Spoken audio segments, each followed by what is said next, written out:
हाँ सही बियो बियो बियो खाना कुर्बानी दौरें یک گوسفندی دیگر گفتی در همسایت هسته که نرخش 7000 و هم گیر پگاه دیگر 3 روز قربانی میکنیم در خونه ما از رفتن میگیرم میبیام خب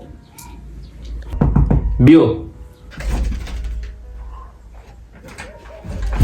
السلام پدر جان. و علیکم السلام پدر جان من از خونه عمم آمدم. عمم هیچ چیز ندارن که در بالای دسترخوانشان مانند. حتی دخترانشان یک لباس تازه ندارن که در روز عید پوشند. ما همه چیز را از بازار برای خودمان خریده آوردیم لیکن عمم را فراموش کردیم. فهمیدم بچه جان فهمیدم